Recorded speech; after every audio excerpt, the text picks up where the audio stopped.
Dr. Vaibhav Rajan is a research scientist at Google DeepMind. He specializes in designing AI and machine learning algorithms for social good, particularly in healthcare and education domain. His work involves developing advanced models for complex challenges, such as creating personalized cancer drug recommendations from clinical and genomic data. His career blends academia and industry, having served as a faculty member at the National University of Singapore, a senior research scientist at Xerox Research, and as the co-founder and chief data scientist for the startup VideoKin. Dr. Rajan earned his PhD in computer science from EPFL in Switzerland and has a distinguished record of publications and patents.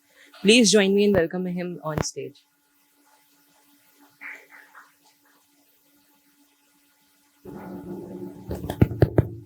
Can you hear me?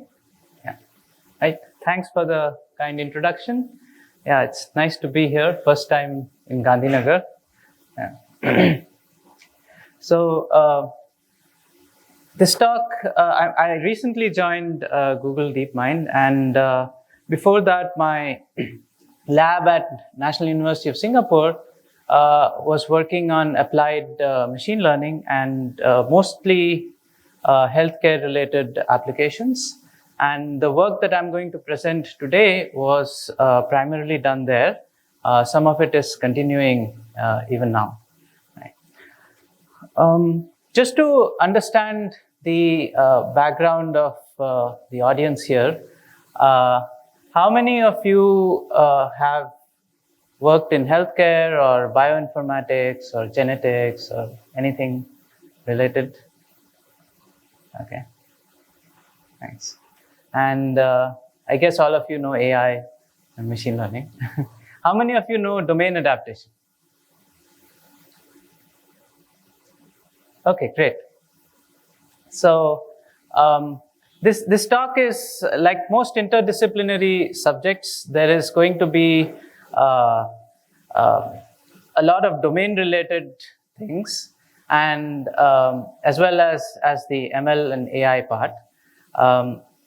So I'm going to go very slow, and please ask questions whenever you have them, especially in the beginning of the talk. Yeah. So I have been working in healthcare since 2012, and over the years, I've made a lot of mistakes. And in fact, one of my first projects, after my PhD, I joined Xerox, and I was at that time I was thinking of doing something in healthcare, and I took, like most machine learning enthusiasts, I took a data set from somewhere online and saw what methods had been used for that particular task, and the task was something related to risk prediction in hospitals. Right. So I and my colleagues, we developed what we thought is a better risk prediction model, and we were very enthusiastic about it. And we took that and we thought that this is really going to make a big difference to patients and hospitals and doctors. And we went with a lot of enthusiasm. We went to a doctor whom we knew, and we tried very hard to convince him to use that method, but we were not successful, right? And we were, before having that conversation, we were kind of very sure that this is going to be like a game changer, and this is really going to help patients and hospitals. But at that time, we didn't realize that it's not just about an improved algorithm or an improved accuracy, but there are a lot of other factors that need to be considered if we have to really make something successful in the real world, right? So that's an example of an unsuccessful project. What I'm going to talk about today is, I think, a successful project by the same metrics, because this project has gone all the way to the clinic, at least in some form. I'll tell you what it is by tomorrow, I think. And the reason why it has happened is Not because I think the algorithm is something spectacular or very different. It's mainly because, and this is something which I've seen time and again. It's definitely true for healthcare. It's probably true for other interdisciplinary topics as well. The problem formulation is very important, and the problem formulation has to be kind of co-designed with the stakeholders. Right? So one of the main reasons why I think this project was successful is because we started right from the first step. My clinical colleagues at Singapore, they were involved in the project, and the entire design phase for several years, his team was involved in the project, and I think that is why they understood what was going on and were willing to accept it. And also their inputs in the initial stages led to specific design choices, which made it kind of suitable for deployment in the hospital, right? So if there's, I think, one takeaway from my work so far is that if you're designing something for a stakeholder in a different domain, then it's best to involve them right from the beginning, especially in the problem formulation stage. Otherwise, you tend to make mistakes like solving the wrong problem or solving something that is not going to be useful in the real world. Okay. Okay, so with that, and that is why I want to spend a considerable amount of time in just explaining what the problem was and why it was important to the doctors, and what was different from what was being done in previous literature at that time. And finally, on how all the considerations that had to be taken were kind of translated to requirements, from modeling requirements. And from there on, we went to the solution. The solution is probably the least important part of the talk. And I'm hoping I can spend more time in the problem formulation side. Yeah. Okay, so let's get started. Yeah. So this project started, I think, sometime in 2019 or something, when one of my friends, he's a doctor there in Singapore. He came to me. He's a cancer specialist. He came to me and said something that really surprised me. He said that they get these reports of patients, and I'll tell you what the report contains. And he said we basically don't know how to use the report, right, to get a good treatment for our patients, right? So that was the first time I heard a doctor say that, because most of the time we see reports containing, say, blood pressure values or temperature and so on, these vitals, and we think that the doctors are trained to completely understand that and use their best judgment to decide on what treatment has to be given to the patient, right? But here he was saying something very different, right? So when we looked at the report, we didn't understand anything, right? We didn't understand what it contained. So the next about a year or so, my students and I, we started digging deeper into this, and we started trying to understand what this report is and why is it that the doctors cannot make use of it fully. So at a high level, I'll go into the details, but at a high level, what this report contains is a list of genes, right? So this BRCA1 is a gene, and TP53 is a gene, and these, what is following the name of the gene is essentially describing a change that has occurred in this gene, right? So these are the changes found in these genes for a particular patient, right? So this whole report is for a particular patient, and what he told me then, which I will explain in the following slides, is that for specific genes, if there is a specific change, then they know from clinical knowledge how to target that, meaning what drug is going to work for that particular change in the gene, right? But most of the patients don't have just that one change. Right? They have a lot of different changes across many genes. And when that is the case, their clinical knowledge does not tell them enough about which drug is going to be most effective for that particular patient. Right? And as a result, he said, majority of patients remain untreated by these therapies which can target that specific change in the gene. And so his question to me was, can AI help us identify the right drug for such cancer patients? Right? So that was the beginning of the project. So we went ahead and tried to understand what is it that's going on, what is cancer, what are these genes, and so on. Right? And I'll try to give a very high-level overview. I'm not a biologist, so forgive me if I make mistakes. So what is cancer? Right? So cancer essentially means it refers to abnormal cell growth. Right? So you have normal cell development. So you have a wound, the cells multiply, and they become healthy tissue again. Right? But if this multiplication doesn't stop, then essentially that becomes a tumor, and that is cancer. It starts invading into normal processes within the body. Right? So how is cancer caused? Cancer, we know now, is essentially a genetic disease in the sense that it is caused by changes to genes. Right? So there are some changes in the genes which lead to cell growth not happening properly, and that's what causes cancer. Of course, this we all know, it's one of the leading causes of death worldwide.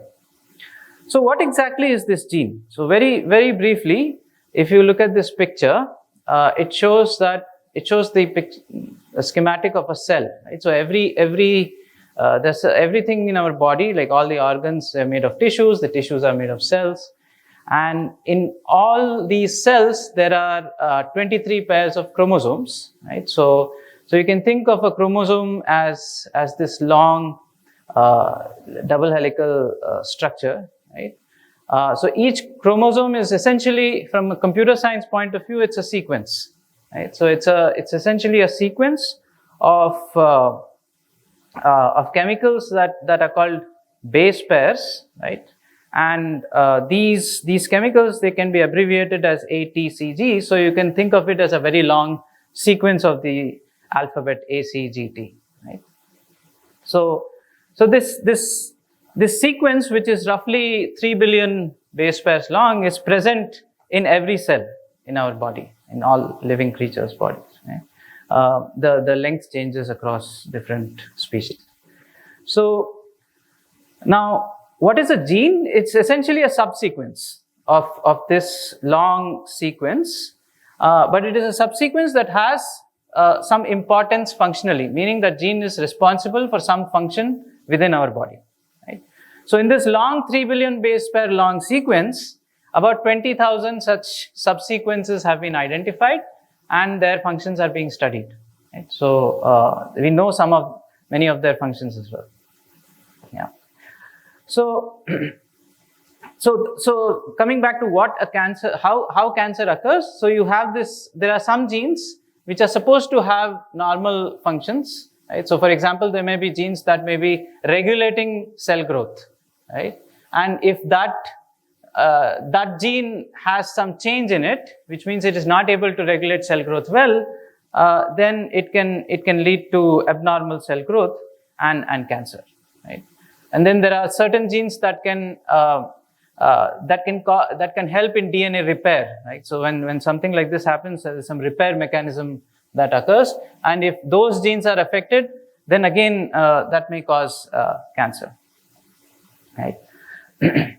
So that change is essentially a mutation, right? So mutation is just another name for a change, and there are different kinds of such changes that can occur. We don't need to go into all the details of what are those changes, but all we need to know is that, you see, this is a very long sequence, 3 billion base pairs, and you have these, it's there in every cell of your body, right?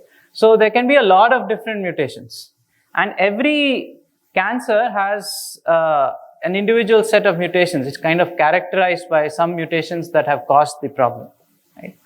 And these changes are basically different across different patients. So a drug that works for one cancer patient may have absolutely no effect on another, right? So that is really the problem. And so treatment has to be tailored for each particular patient. So if you have 3 cancer patients who have the same cancer as we call it, like say lung cancer or something like that, and if you actually take their tumor and sequence it and look at the changes that are there, you might find that although they all have lung cancer, the mutations that are there across these 3 patients, they are very different, right? So ideally, what doctors would like to have is a drug that targets that particular mutation and is hence personalized for each patient based on whatever mutations are there in the cancer, right? So this is what they would like to have. We have not yet reached this stage. It's not as personalized as that, right? So now think about, is it possible to create personalized drugs of this kind, right? So just to give you a primer on how you must have heard of clinical trials, right, with all the vaccine talks going on, right? So if you have to, let us say, find out a drug that is going to be useful for the set of mutations that are there in this patient, and find another drug that's going to be useful for the set of mutations here, and so on.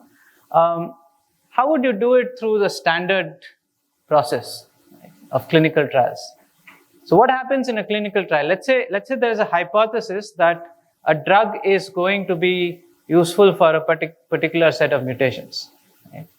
So if you do a randomized control trial, in a clinical trial, you have a set of patients, you divide them randomly into 2 groups. One group has that set of mutations, another group does not have. And then you check the efficacy of that drug across these 2 groups, right? So that's essentially what a clinical trial is. Now, can you do that in this setting?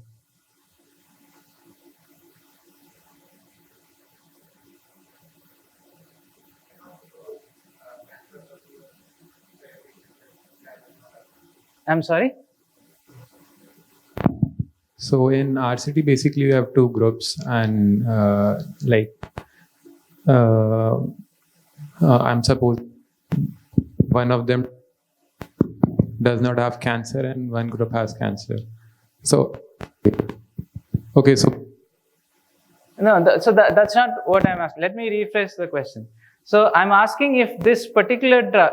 So what I said till now is that every person's cancer is unique because of the mutations, the changes that are there in that particular tumor, right? So remember there are 20,000 genes, and you can think of a gene as just a subsequence. And if there is some change in that subsequence, then it may lead to a cancer, and that may be the mutation that we are targeting. Now, if we have a hypothesis that a particular drug is going to be effective for a particular set of mutations, right? Can we design drugs like that for cancer in general, like for all the different kinds of mutations that we see? So a question before that, I'll answer this. You said that these mutations are personal for each and every person, yes, right? Then how are we and cancer is itself a mutation in these genes. So you said that lung cancer is mutation. So but cancer is caused by this mutation. So each of these patients must have different mutations. Then how are we classifying that this as a broad is the lung cancer? First question is that. Oh, how are we classifying? So traditional way of classifying is based on the organ where it is found. So lung cancer means there's some tumor in the lung, right? And skin cancer is any tumor in this area is. Okay. But that is changing. So in the sense that people are realizing that a tumor in one part may be very similar to a tumor in the other part because the mutations are similar. Okay, so as long as I'm aware in these control trials, you give up to one group and not the other group. So you cannot do that if someone has cancer. So you cannot give that group no drug. I might be wrong. This is what I know how our cities work. Like you give a placebo and yeah. So if I have a hypothesis that a particular drug is effective for say one mutation, I can have a group of let's say I divide the group into two. One subgroup is given that drug, and the other subgroup is given a placebo. That's right. What you said is right. So my question is, through that, can we find drugs for all different mutations? Let's say we have all the hypotheses also. Like we have for all different kinds of mutations, we have hypothesized that these are the drugs.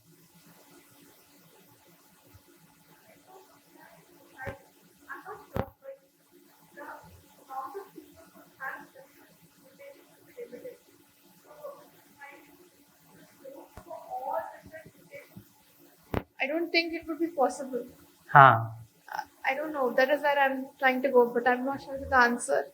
Yeah. But I think you're thinking in the right direction. So if you have say 20,000 genes, right? Now the number of possible mutations, even if you assume, so each of those genes is a subsequence actually. But even if you assume that there is only one change that's causing that's cancer, that's relevant to cancer, right? So there'll be like, you're looking at an exponentially large set, 2 to the power of 20,000 combinations of mutations, right? So you cannot conduct so many clinical trials. It's just impossible, right? So even if you did have hypothesis, but for certain drugs, you will have to do exponentially large number of trials, which is just impossible, right? So the traditional way of finding drugs which are targeted to a specific set of mutations will just not work, right? I mean, does not scale. Yeah. So that's what in this slide.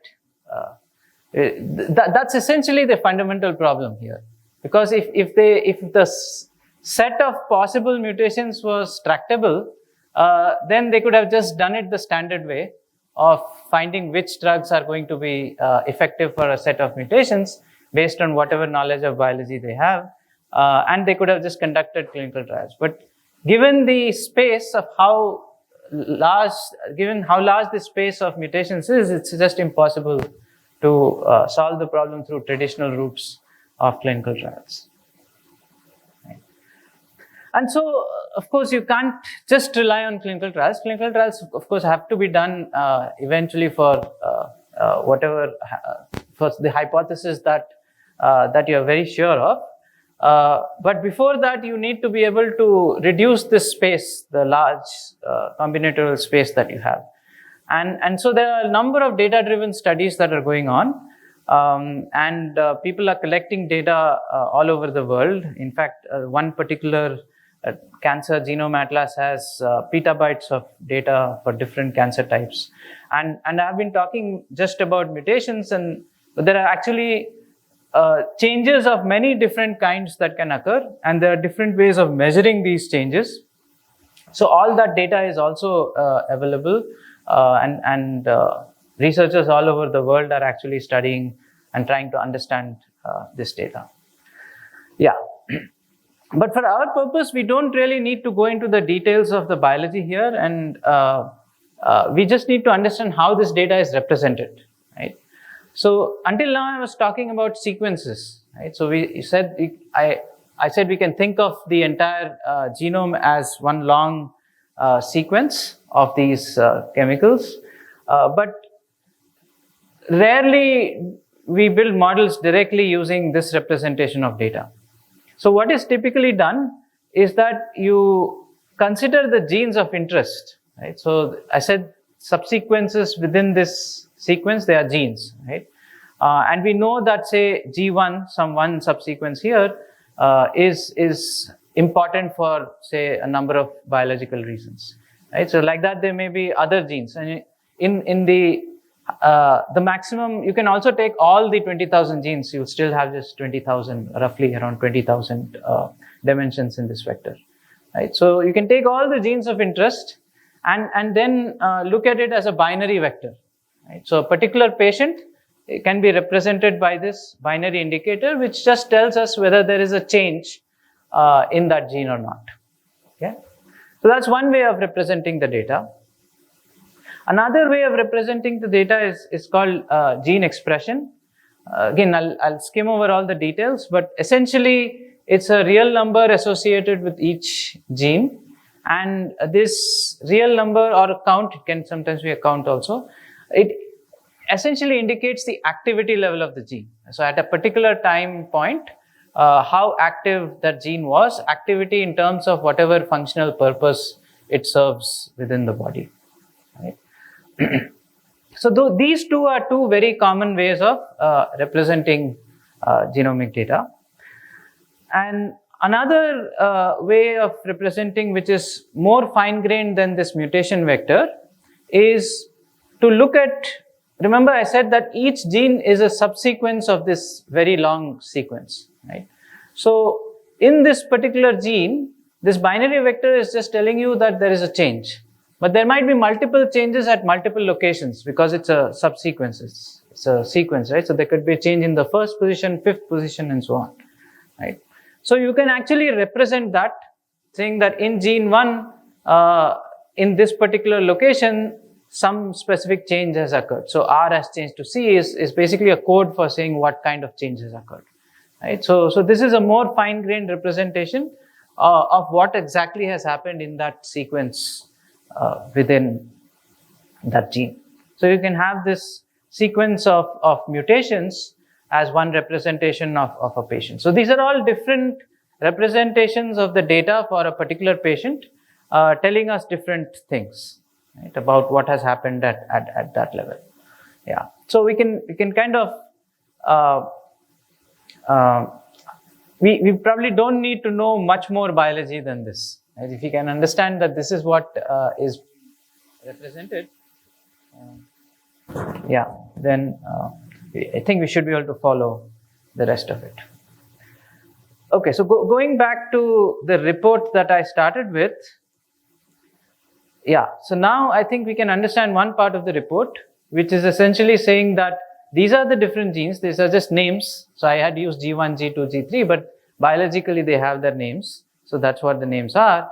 And what is following the name is essentially describing what change has occurred. Right? So this is the report that the doctor gets. Okay. So now we've looked at what the data is from the patient point of view. Now let's try to understand how do we measure the efficacy of drugs. Right? So in the cancer setting. So the standard way to measure how well a cancer patient responds to treatment, so this is called a RECIST score, stands for Response Evaluation Criteria in Solid Tumors. So essentially it's like a classification, right? So you can have a good response, meaning that you give the drug to a patient and the tumor stops growing, right? Or you can have a bad response, meaning the tumor does not stop growing. Right? So you at a high level, these are the two categories. You can subdivide it further. So you can have partial response, maybe the tumor partially stops growing, or you can have complete response, which is the best case. In the bad cases, you can have a stable disease, meaning that the tumor doesn't stop growing, but is still there, right? Or progressive disease. So progressive disease when it's still there, and if it just stops, if it stops growing, it's stable, and if it continues growing and doesn't stop, then it's progressive. Right? So both are bad. Yeah. And then of course you can look at how long the patient survived. Right? So that's progression-free survival. That's a length of time during and after the treatment, which can be measured in days, months, years, depending on the cancer and what you're studying. The patient lives without the cancer getting worse. Right? So these are standard ways of measuring how effective the drug is, a particular drug, once it is given to the patient. Okay. Okay. So now, after having understood all this, we can formalize our doctor's problem a little further, right? So given a patient's genomic profile, which we get from the report, right? And let's say the doctor is interested, the doctor will not have too many drugs, right? So a particular, we're not looking at new drugs here. So this is in the hospital, and the doctor has, in this case, he had a list of 70 drugs which are approved for cancer treatment in Singapore. Which of those 70 drugs will be most useful, right? That's what his question was, right? So which means we can ask this question specifically for a drug. Like, will the response of a patient for a particular drug be good or not? Right? That's how we can formalize the question, right? Okay. So on the face of it, it looks very simple. We can now formalize it as a standard machine learning problem. We have the patient's genomic data, right? So from the report I showed you, there's essentially a mutation vector, right? And then we can measure the resist value after administering drug D, right? So you give drug D and see whether the response was good or bad, right? So this is a standard binary classification problem, right? So if we can estimate this function f for a particular drug, then we will be able to predict it well, right? So the problem is that X is abundant, right? We have a lot of data from, like I said, in these databases, in the hospital records as well, we have the data. But Y is extremely limited for any particular drug, right? And why is that so? Because each patient is usually given one or a few drugs, right? And you cannot subject the patient to 60 other drugs to see which one is going to work, right? So you only have data about usually one or a few drugs for a particular patient. And the counterfactual, meaning what would have happened had that patient in that particular state been given another drug, right? We don't know that information at all. And because of the way these guidelines are set up, usually for similar patients, similar drugs are given, right? So we really don't have any data about, we have very sparse data about experimental procedures, like what would have happened if some other drug was given, right? Yeah. But, sorry, I went back. So biologists have a very interesting way of addressing this problem, right? What they do is, remember we are dealing with cells, right? Tumors inside patient. So we can take those cells and extract those cells and take them to the lab, right? To the wet lab. And there they can clone them, right? So if you clone them, it means whatever mutation vector that you started out with for this patient, the same mutation vector is there for all these clones. So, and then these are actually living. They're called cell lines because they're actually living in the lab, just not inside the patient. They're living outside the patient. And there they continue to grow like any cancer inside the body. And so these cell lines, they continue to grow, and you can now subject them to 70 different drugs and see how the growth of these different cells, they change, right? So what couldn't have been done on patients, of course, can be done in this setting. And so we can, so one thing to remember is, although they start with the same mutation profile because they are clones, they don't necessarily grow into the same thing because they are cancerous, meaning they are evolving continuously. So they may end up becoming different things, right? And how is, in this particular case, we can even measure more precisely what the drug is doing for each tumor, right? So what is done is you basically increase the concentration of the drug slowly, and you see how much. Okay. Yeah.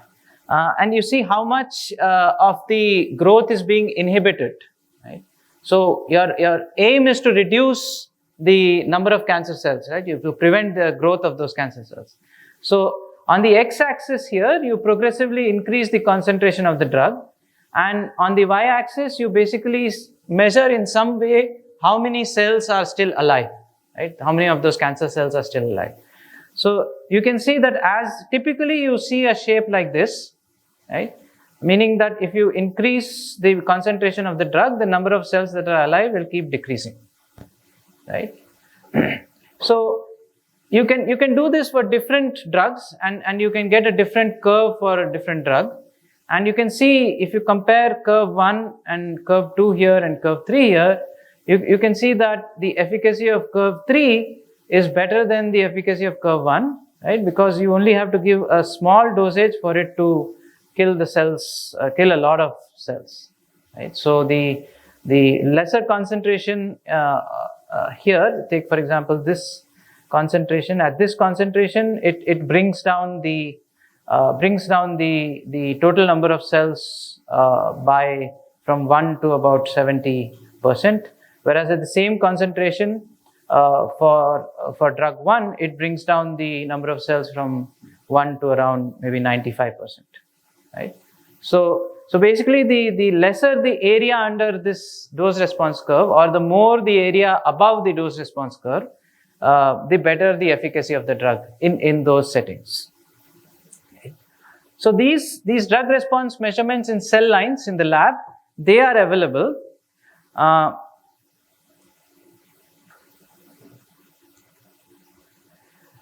So now it looks like with this additional data that we have from the biology lab, it looks like we can now build a drug response prediction model, because we have for different drugs, we have the mutation profile X, and we have the response, right?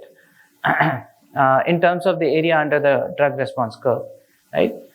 So it looks like we can do this, but the problem is that once you take the cell out and put it in the lab, the cancer there doesn't behave the way it behaves inside the patient, right?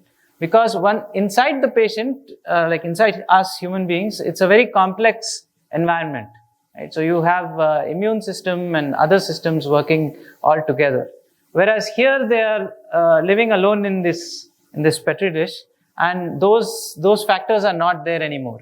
So the mutations basically behave in a different way, right? And in terms of, so mathematically, if you look at the distribution of those mutations, the distribution changes when you compare the distribution of mutations in cells within the human body versus cells in the cell lines, right? So you take the mutations and look at their distribution, and you will clearly see this is actually real data, right? This is not a schematic. So you will clearly see the change in their distribution. Basically, the environment leads to significantly more mutations inside cell lines, and even the kind of mutations that occur, right? So that is one problem. So it looks like we solved the initial problem of not having counterfactual data, but we have a new problem to solve now due to the differences in the input space. The other problem, which is somewhat less, or rather more easy to solve, is that the response measurement is different. So I just showed you that when you have cell lines, you can very precisely measure the efficacy of the drug by looking at the dose response curve, right? But you can't have that fine granularity within a patient, right? So with a patient, you can only see whether the drug worked or not, right? So it's more at a coarser level, more of a binary classification. So essentially, from an output point of view, the data here is in terms of the categories, either 2 categories or 4 categories, depending on how you model it. Whereas the data here is real valued.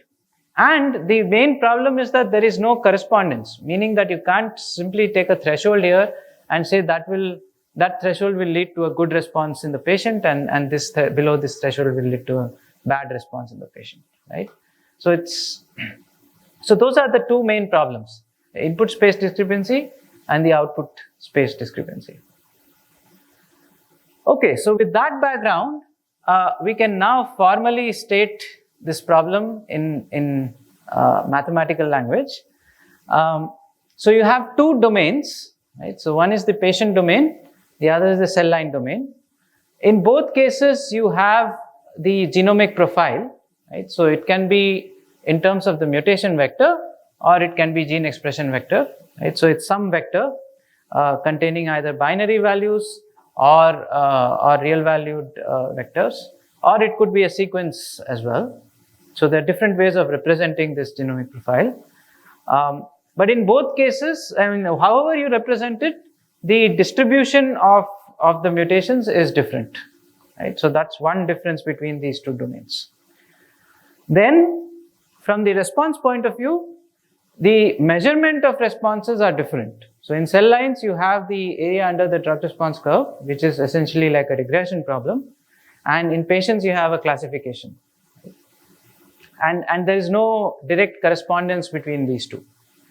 So, given this setting, what we want to have, we want to infer a drug response prediction model for patients. We specifically want it for patients, right? Such that given xt, we want to be able to predict yt for all the drugs, right? So if we can do this for all the drugs, then we can say that if we can estimate this function well, then we can predict which drug is going to do well for a particular patient's xt. Right? So that's the learning problem. And the additional constraint we have that we have very few label data for patients. Right? So as I mentioned earlier, each patient will be given only a few drugs. So we'll only have that much data. We have sizable number of cell line data, but it's not very large, like roughly 2,000, I think 2 to 3,000. I'll give you the exact numbers, but it's in the order of thousands. So these two sets, NC, NP, are not very large. NT is relatively large, so we have a lot of unlabeled data. Right. Okay. Yeah. So I will pause here and let you absorb the problem statement. If you have any questions, let me know.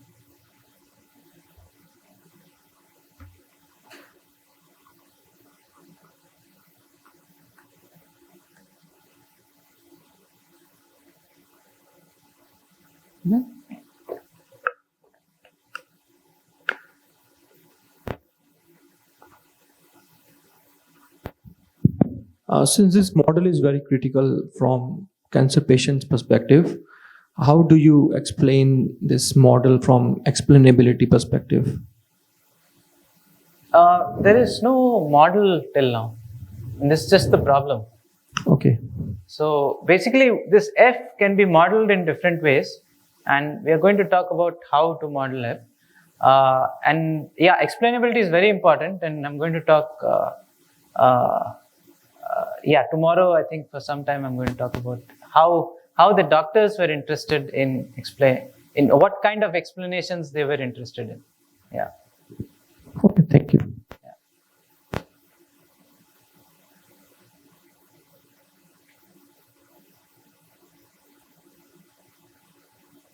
Sir, I think you said that every clone of that gene mutates differently under the cell environment. So how can we say that area under the curve is a reliable measure for that to measure if a drug is effective or not?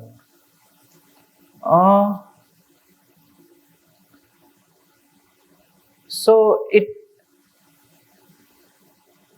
you start with the same clone, right? And then it evolves. So the evolution depends on a lot of different factors, right? So I think if you let it evolve over a long period of time, then of course there will be slight changes. How much change occurs, it depends on the length of time that has passed.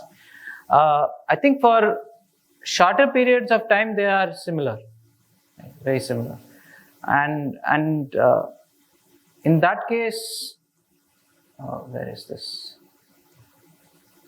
Yeah, so in that case, you can assume that they are very similar and then subject it to different drugs and see the responses. Yeah. But the other point is that once you start giving the drug, then they start changing. But that is different. That is okay. Right? Because ultimately you're just measuring how much has the volume shrunk essentially. Yeah.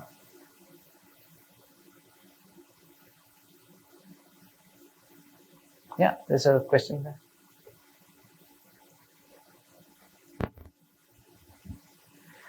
Sir, there are any range of activity level of genes?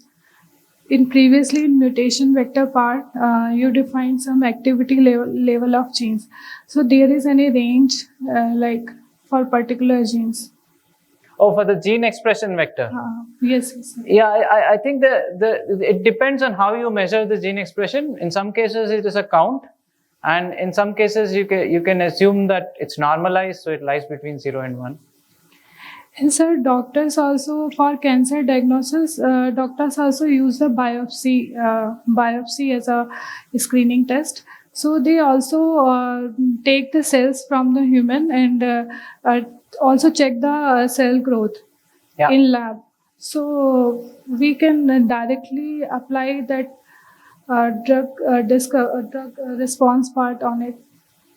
Because you mean take the cell and check the different drugs that will work on those? Yeah, that can be done. Yes, if they have the, you have to have the right equipment to do it, the wet lab facilities, and it because may there are cost implications also for that. Yeah, because I think they are also check the cancer state in a lab. Yes.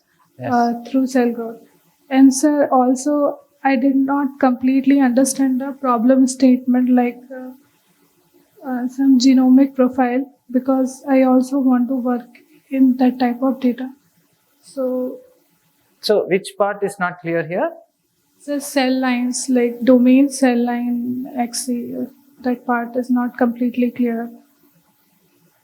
So XC, the simplest case is you take the mutation vector, right? So you can take, for every patient, you can take the mutation vector, and for all the cell lines also, you can take the mutation vector, right? So XC and XT are essentially mutation vectors of some length.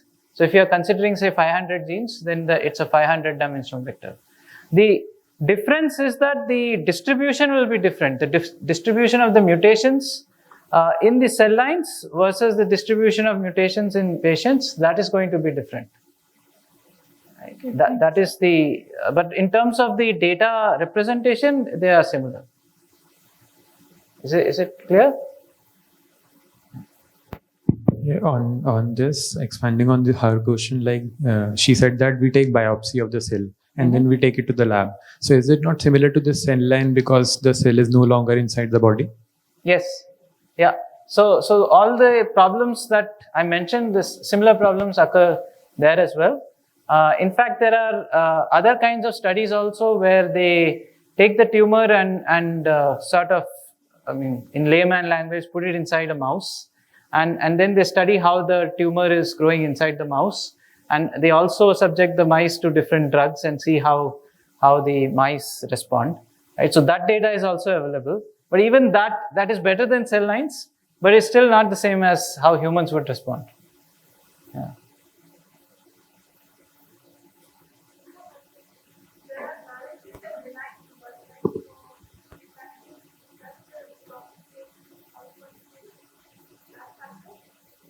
I think the question is, there are benign and malignant tumors, and yeah, so in this case we are talking mainly about malignant tumors, because benign tumors, if they are not too large, then I don't think the same kind of drugs are used there. So we are talking mainly about malignant tumors.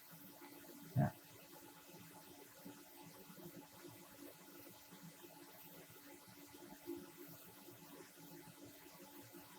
Anything else?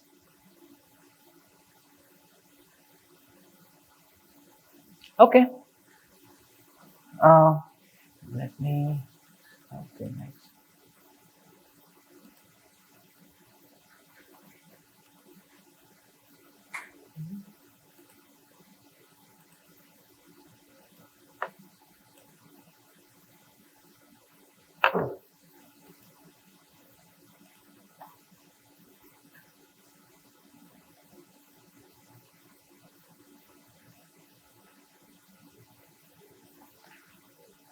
let's start.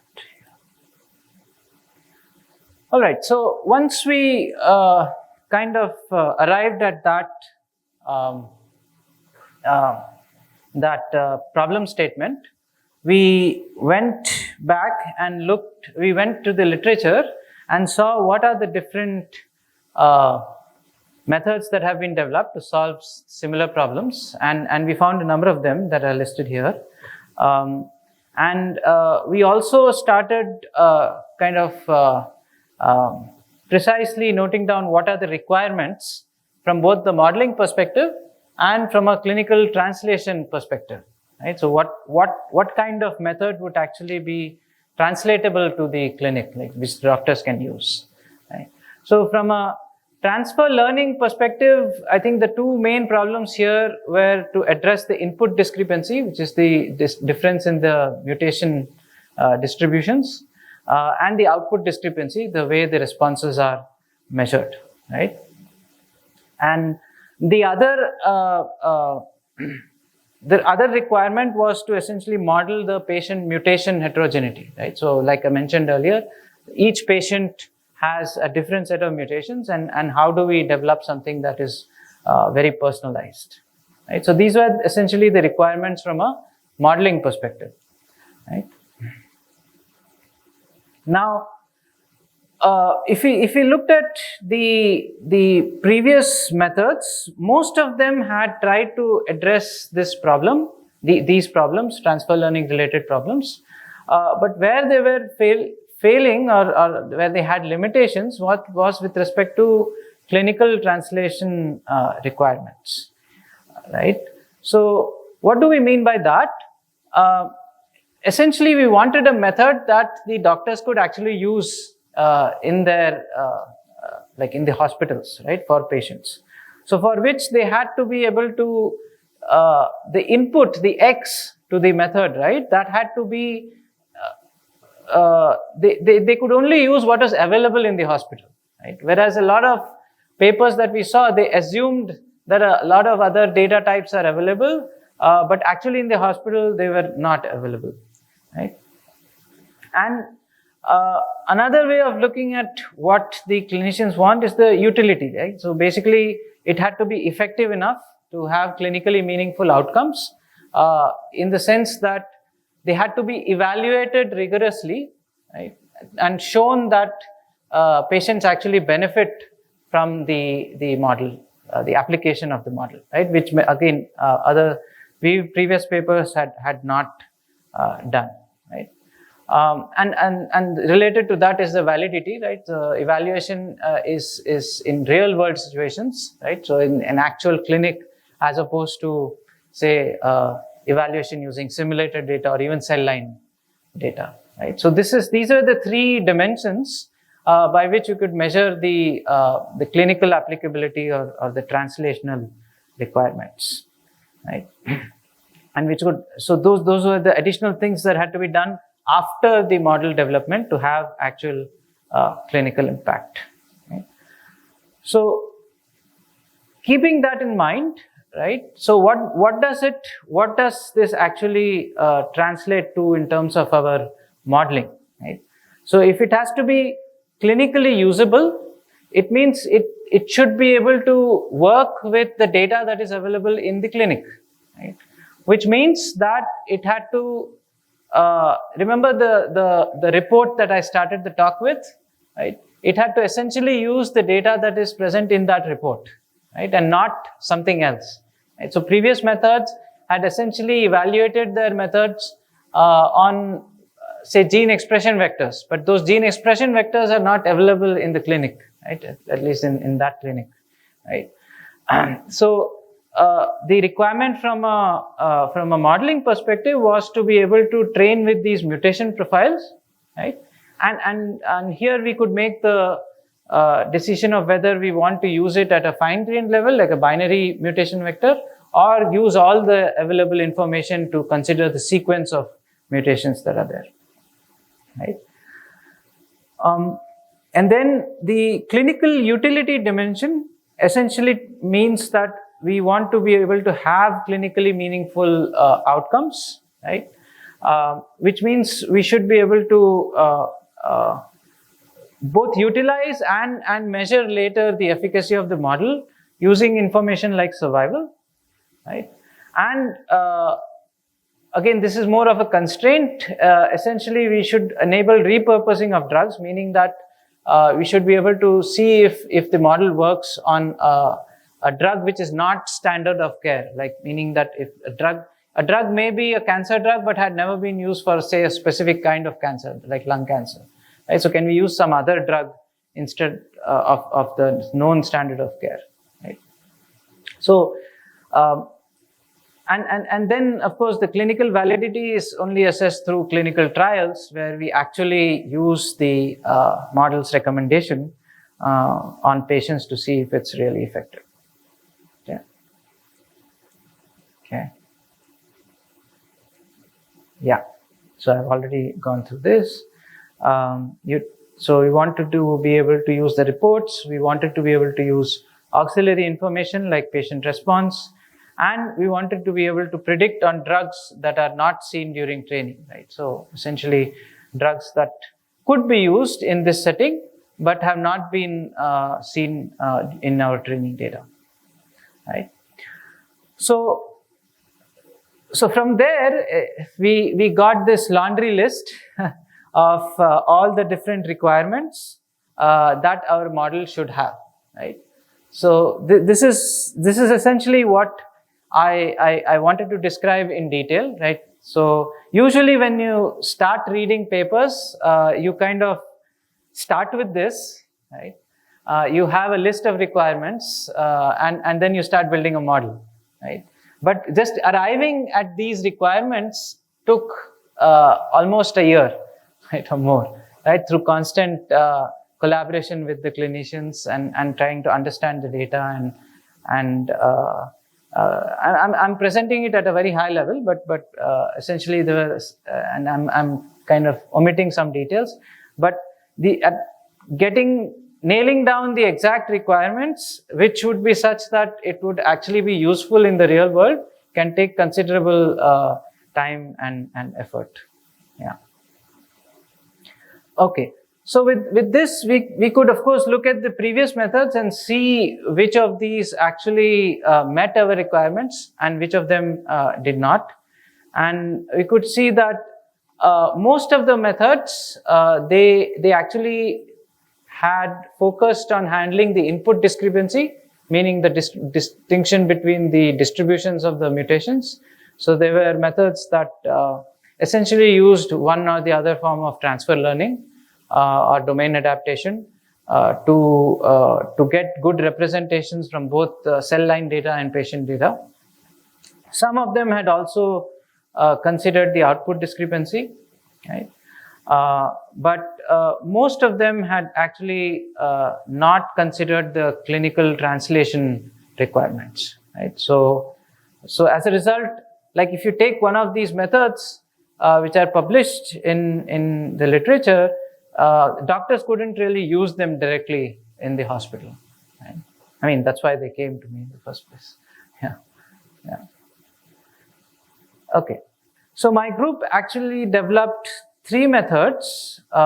We started by attacking each one of these requirements and slowly building on top of the previous method. So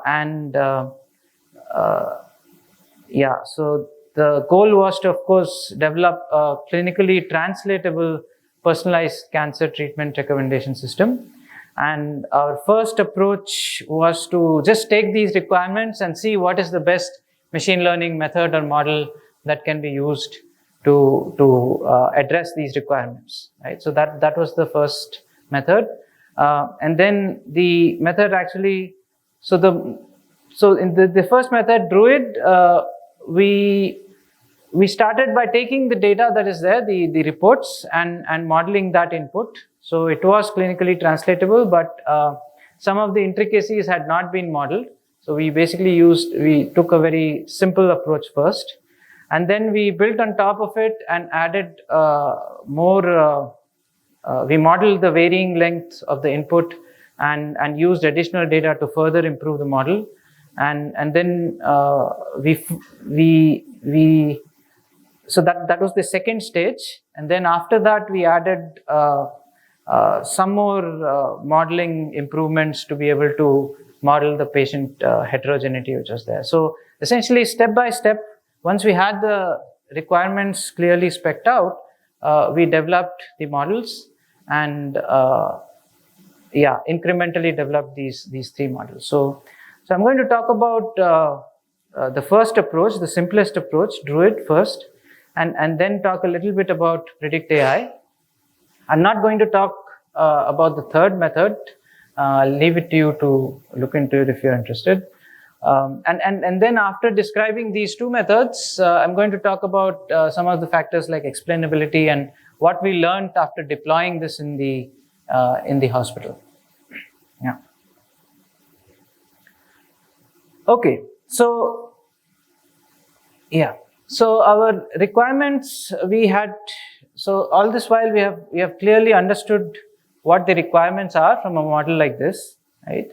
And the first model we developed is called Druid, or Drug Identifier. Right? Anybody has read Asterix comics? Yeah. Okay. So you recognize Getafix. Yeah. So we couldn't, like I said, we started very simple, right? So the first model does not address all the requirements that are there. We started with the minimal set of requirements that makes it clinically translatable, right? And then built on it iteratively. So this model, the first model, Druid, essentially it can for clinical translation we basically use the data that's available in the reports. We start with that, and we wanted to be able to predict on drugs which are not seen during training, right? So these are the two important requirements, right? And as I mentioned, the modeling requirements are that we handle the input discrepancy and the output discrepancy. So let's briefly talk about how we do that. Right? So remember the data, the x which is there. You can think of them as high dimensional mutation vectors, right? And the mutation vectors are very sparse, meaning that if you have say 500 dimensions, the patient may have 4 or 5 mutations, 4 or 5 genes in which there are mutations. Right, so rest of it is all zeros, and there are a few ones here. Right, so we had to be able to model such high-dimensional sparse vectors. So for that, we used variational autoencoders with zero-inflated distributions to model these sparse high-dimensional data. Are you all familiar with autoencoders? Yeah. So just a quick reminder, a variational autoencoder is you can think of it as an autoencoder where the encoder essentially learns the distribution, the mean and standard deviation of a normal distribution, right? And then your decoder samples from this distribution and tries to generate data that is very similar to the input. Right? So essentially, it's a generative model, the simplest generative models, which can generate whatever outputs you want here by sampling from a normal distribution. Right? Yeah.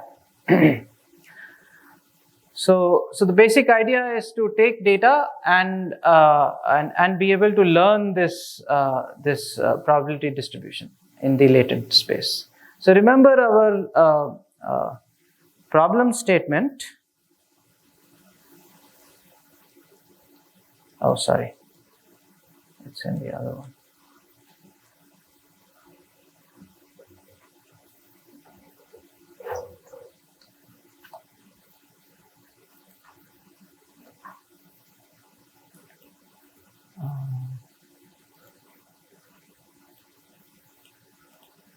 if you remember the problem statement, we have a lot of unlabeled patient data, right?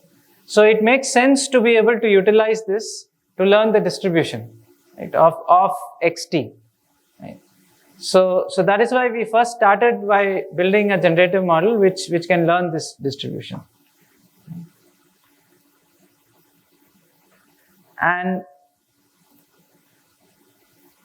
a typical variational autoencoder essentially is, without going into the details, you basically maximize the likelihood, right? You assume you have some distributional assumptions here on the output, and then you maximize the likelihood of that data. So here we wanted to be able to model sparse high dimensional vectors. So to do that, we model the distribution as a zero inflated distribution.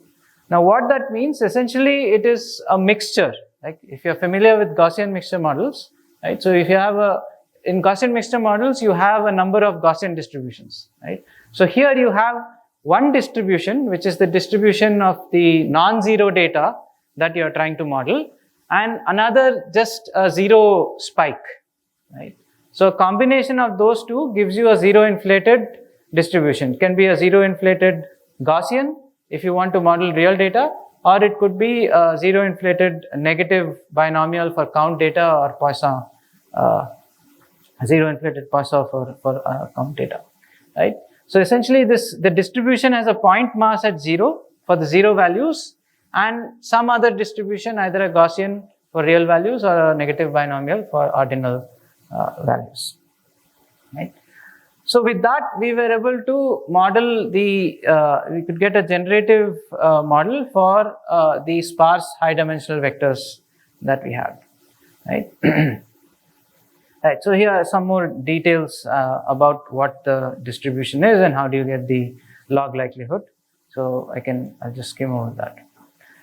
Now, the other requirement was that we wanted to be able to predict on drugs that are unseen during training. Right? So how do we do that? We basically use the drug information also as an input.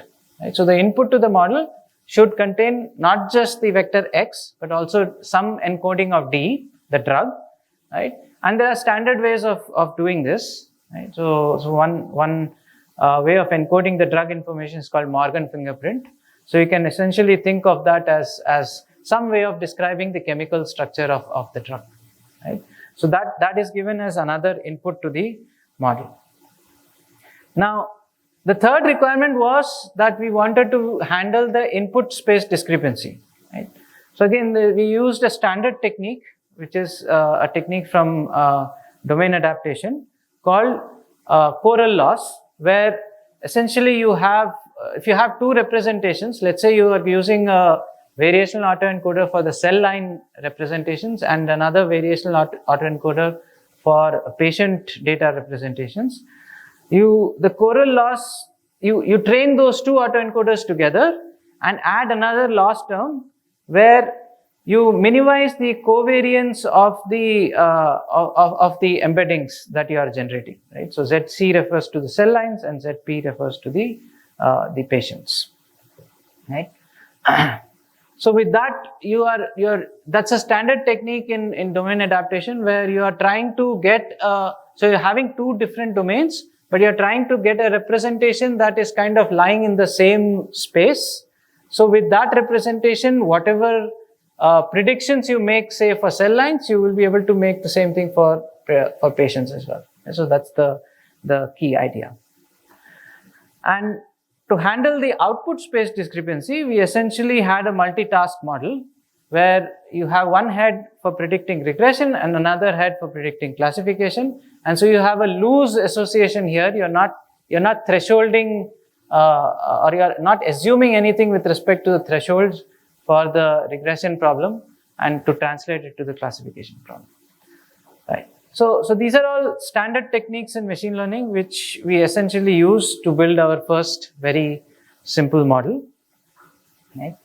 And yeah, so the pre-training loss essentially is a combination of the losses for the variational autoencoder and the choral loss for domain adaptation.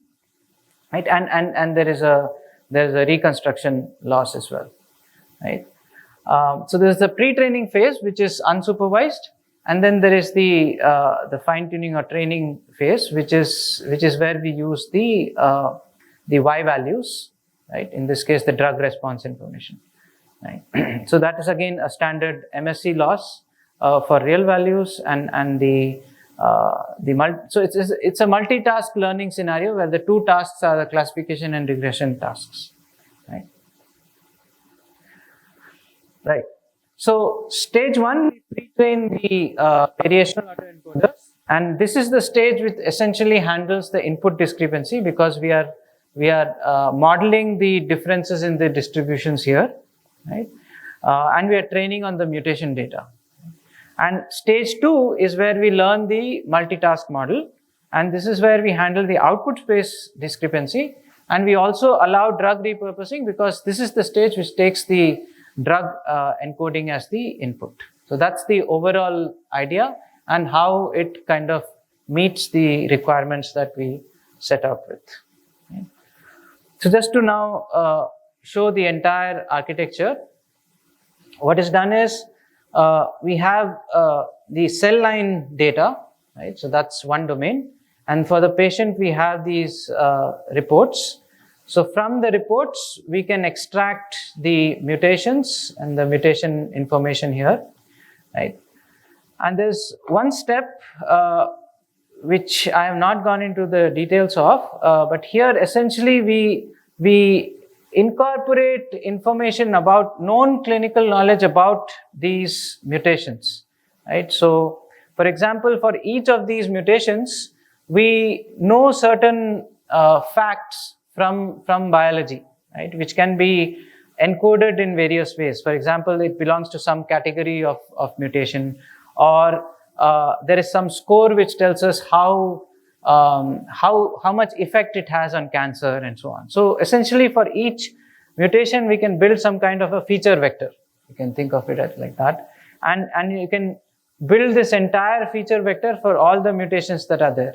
And that is what makes it even more sparse and high dimensional. Totally we get about 7,000 plus dimensions here, right? So this is the feature engineering part, which essentially gives us features for all the mutations that are there, right?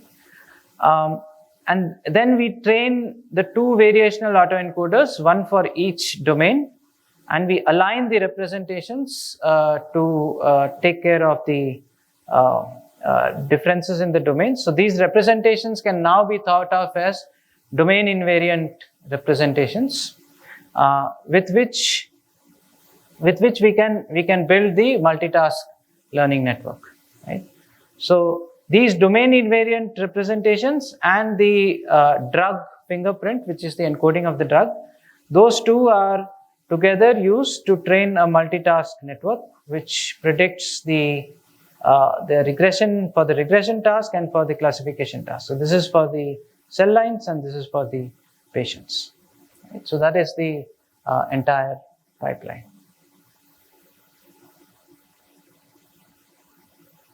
Okay. Yeah, any questions on this?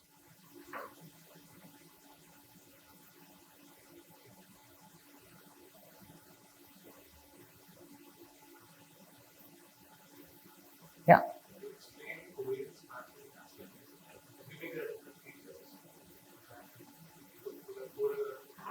Yeah.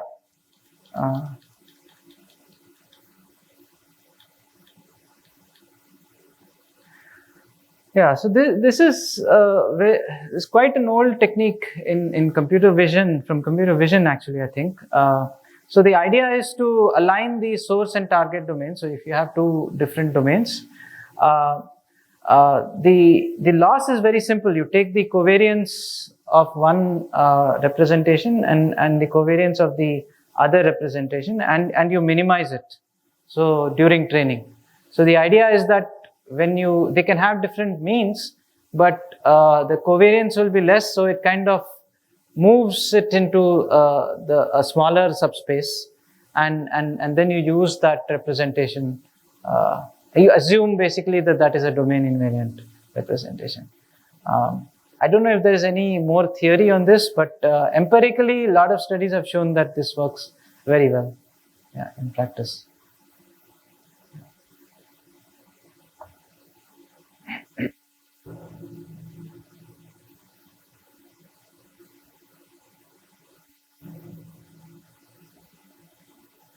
Okay, any questions about the model? I think the only part that I have not gone into the details of is how we get these feature vectors. I think this is where the bioinformatics team helped us. We were not we didn't know much about these, but they essentially told us to use these various features which give us some information about the kind of mutations. I think from a machine learning modeling perspective, you can think of it as just some feature vector describing this particular mutation, right? And then instead of having one specific value for a particular gene, right, like how I had shown as a binary mutation vector, you have an entire feature and then you concatenate it for as many genes as are considered. So these reports, they essentially look at only some specific list of genes. So this particular report that we were working with, it had only 324 genes, right? So that's why there are only 324 genes. If you take a mutation vector, binary vector, it would just be a 324 dimensional vector, right, for this report's representation. Yeah.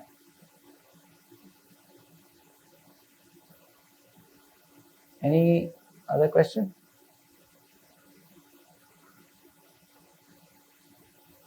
Okay. Right. So, yeah.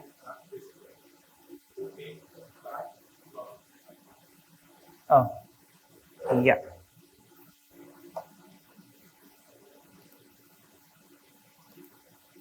Mm-hmm.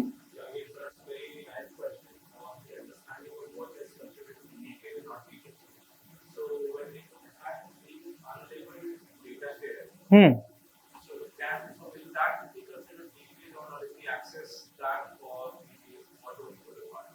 Yeah, we don't do that. We keep the test data separate. Yeah, but if it's difficult to say, right? Because in the unsupervised training part, we are not using any labels. Yeah, so we could use it as well. Yeah, but then in our case, the test data was separate. Yes. Yeah. No, we don't use it in that.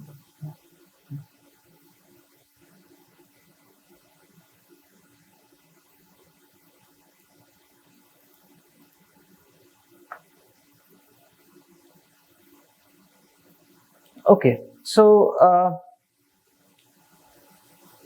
I'm not going into the details of how these vectors were constructed. Essentially, there are different kinds of information that tells us some known knowledge about the biology of the mutations, right? Yeah, so this is the details of this is the architectural detail of the two variational autoencoders, right? So so the patient data and the cell line data were fed into both the VAEs together, and these two VAEs were essentially trained simultaneously, right? And the choral loss is applied, the alignment loss is applied at the representations here, right? So essentially what this does is that in the beginning your XC and XP, they have different distributions, but the representations that you get after this process, unsupervised pre-training process, they kind of become more similar, right? So you can see exactly what happens. Yeah. Yeah, the second stage is the multitask learning model. So it has three inputs. One is for the cell line representation, the patient representation, and the drug representation, right? So all three inputs. So these two are concatenated, the cell line and the drug embedding, and that is passed to another network. The drug embedding and the patient embedding are concatenated, and that's passed to the second network here. So this is trained to predict the category, the resist category for patients, and the first network here is trained to predict the area under the dose response curve. So because we train them together, information is kind of shared between these two predictors without explicitly stating what should be the correspondence between this Y value, Y AUDRC and Y resist. So during inference, once the model is trained, we can just take out these trained modules. We can take out the resist predictor. We don't need the other predictor. We can take out the embedding generator for the drug, and for the patient, we need the encoder from the VAE, which gives us the patient embedding, and we need the annotator, which essentially gives us the feature vector. Right? So from the report, whatever the data is from the report, we can pass it through the variant annotator to get the complete feature vector, which is then used to obtain the patient embedding and then the resist prediction. Right? So for a given list of drugs, we can check the predicted resist value, and then we can order them based on the predicted resist values, order the drugs based on the predicted resist values, and recommend the drugs based on that, right? Whichever is recommended to be the best. Okay, how much time do I have? Maybe I will, so I can quickly go through the experimental results.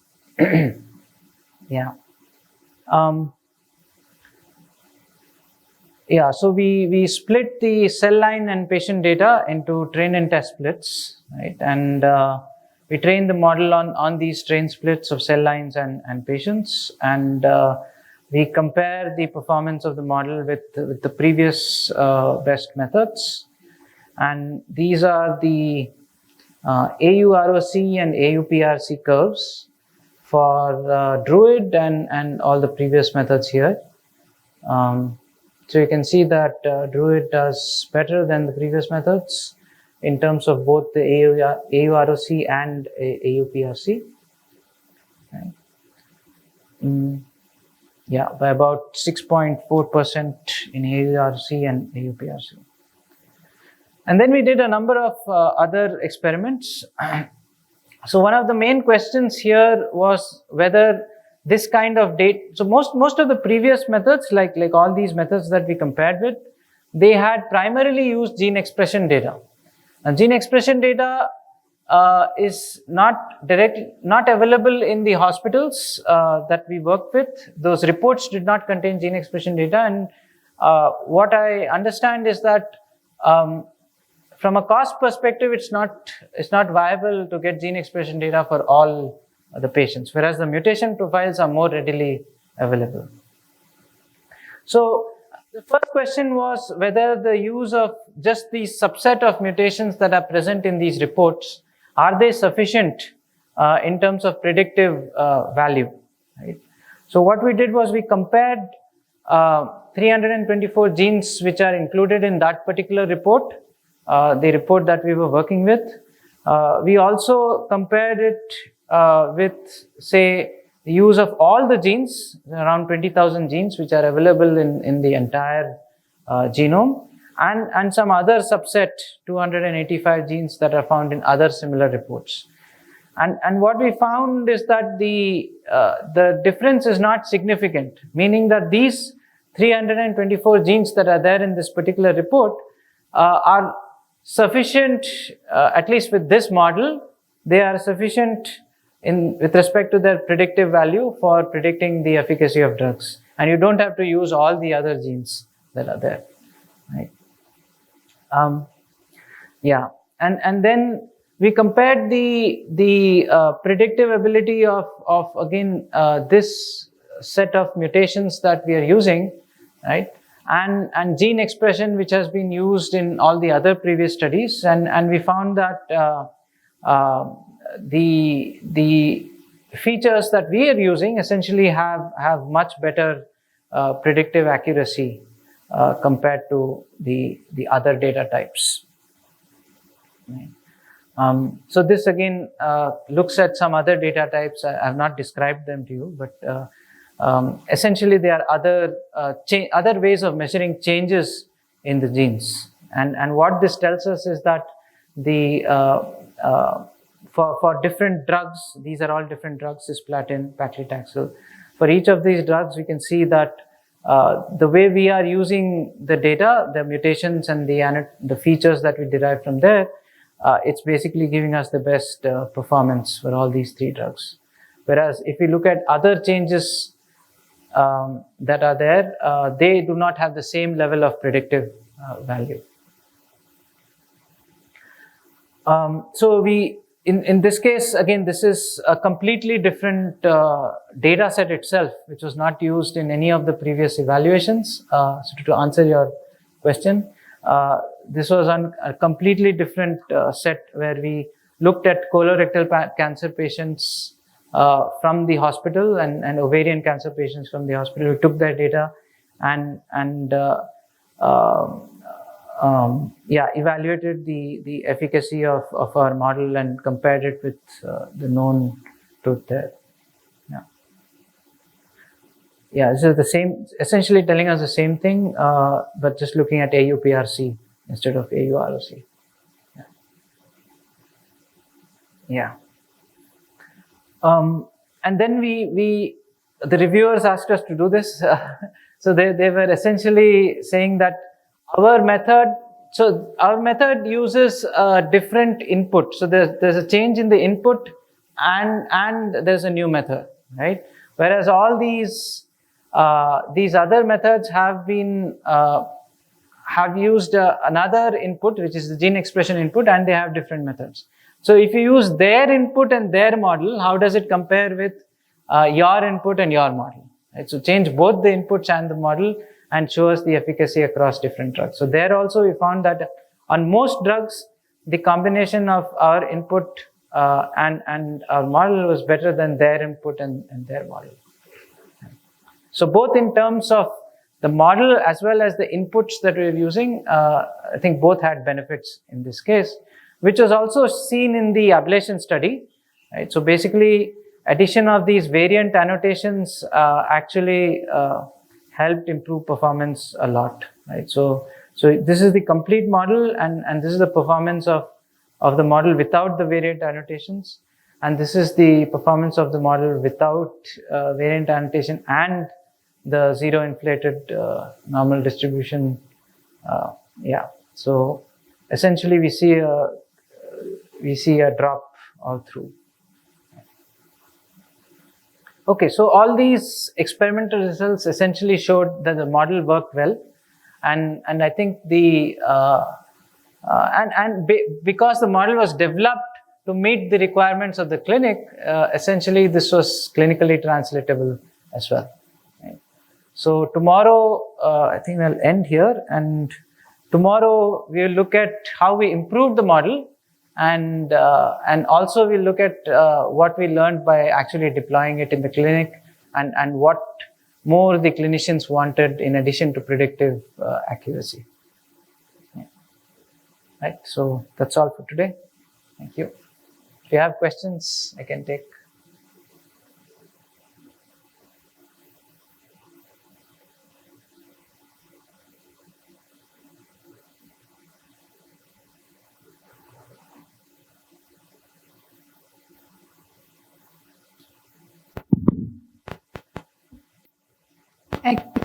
Sir, I attended the 1 hour of WHO related to cancer diagnosis.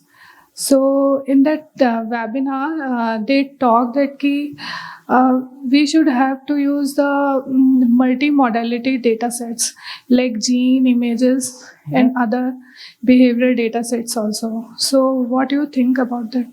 Yeah, definitely. If the data is available, then we should definitely use it. And some hospitals do have such data, but a majority of hospitals So there are a number of factors to be considered, right? So there's the cost factor. So not for all patients, they may be able to get these reports. And the more complex the report is, the more costly it becomes.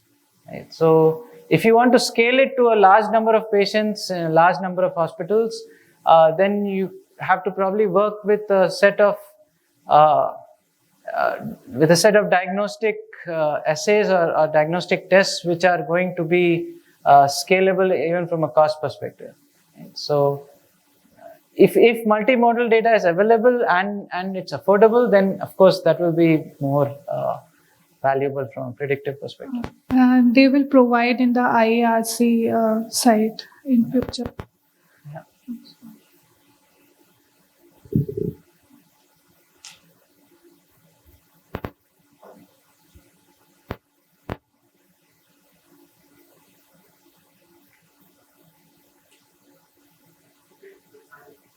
Okay, thank you.